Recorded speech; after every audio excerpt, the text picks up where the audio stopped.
31 Δεκεμβρίου 1916. Η διακοίνωση των συμμάχων προς την Ελλάδα και η απόφασή τους για τον αποκλεισμό της Αθήνας.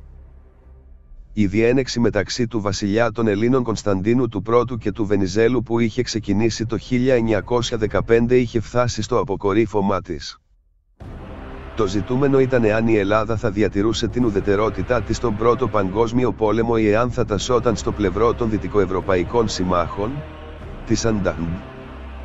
Τον Οκτώβριο του 1915 γαλλικά στρατεύματα αποβιβάστηκαν στη Θεσσαλονίκη, κατόπιν αδείας του παραιτηθέντα Πρωθυπουργού Βενιζέλου. Η παραπάνω ενέργεια θεωρήθηκε από τις κεντρικές δυνάμεις ως παραβίαση της ουδετερότητας της χώρας. Ακολούθως η Αντάν ζήτησε τον αφοπλισμό των ελληνικών στρατιωτικών δυνάμεων, που υπάκουαν στην νόμιμη κυβέρνηση των Αθηνών, οπότε οι τελευταίοι μαζί με πολίτες φύλλα προσκύμενους στον Κωνσταντίνο συγκρότησαν μία παραστρατιωτική οργάνωση, το Σώμα των Επιστράτων. Την ίδια περίοδο η κυβέρνηση των Αθηνών διέταξε την παράδοση του οχύρου Ρούπελ, του 4ου Σώματος Στρατού και της Μακεδονίας στις γερμανοβουλγαρικές δυνάμεις σαν αντιστάθμισμα στη γαλλική απόβαση στη Θεσσαλονίκη.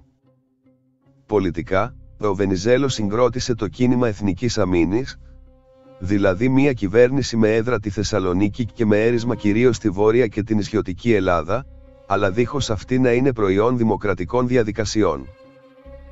Την 1η Δεκεμβρίου 1916 3.000 Βρετανοί, Γάλλοι και Ιταλοί στρατιώτες αποβιβάστηκαν στον Πειραιά και επιτάξαν εν είδη αντιπίνων στρατιωτικό υλικό που ανήκε στον ελληνικό στρατό. Στη συνέχεια κατευθύνθηκαν προς την πρωτεύουσα μέσω των οδών Συγκρού, Πειραιώς και Πέτρου Ράλη, που τότε ονομαζόταν Ελαιώνος. Την άμυνα της Αθήνας είχε αναλάβει το Σώμα των Επιστράτων, που αντιμετώπισε με σθένος τους εισβολείς στις περιοχές του Ρουφ, του Θησίου, του Ζαπίου και γύρω από την Ακρόπολη.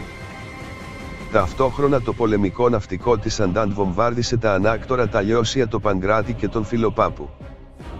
Οι μάχες διήρκεσαν 2 ημέρες και ήταν σκληρές. Ο απολογισμός ήταν 85 νεκροί Έλληνες στρατιώτες και 194 στρατιώτες της Αντάντ. Ακολούθησε ένα τριήμερο διώξεων από το Σώμα των Αποστράτων σε βάρος των φιλοβενιζελικών πολιτών. Τα παραπάνω γεγονότα έμειναν γνωστά στην ιστορία ως Νοεμβρίανα.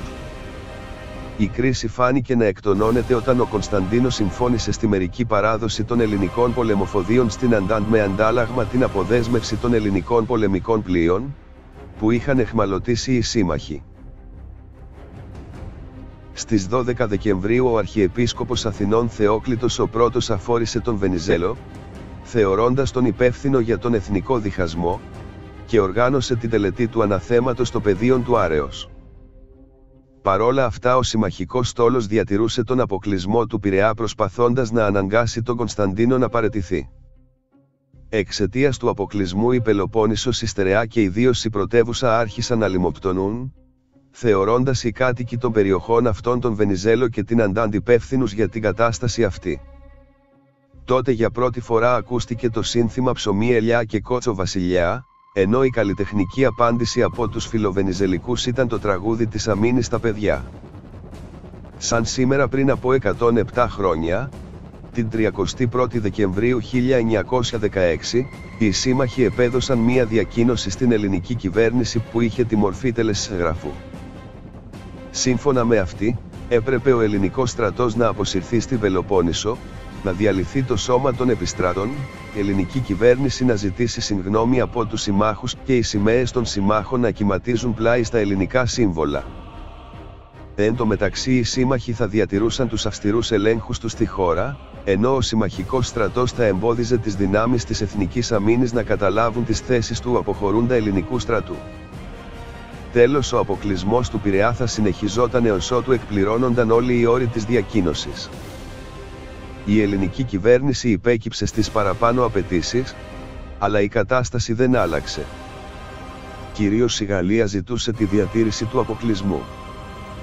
Τελικά τον Ιούνιο του 1917 ο Κωνσταντίνος παραιτήθηκε υπέρ του δευτερότοκου γιου του Αλέξανδρου και αυτοεξορίστηκε στο εξωτερικό.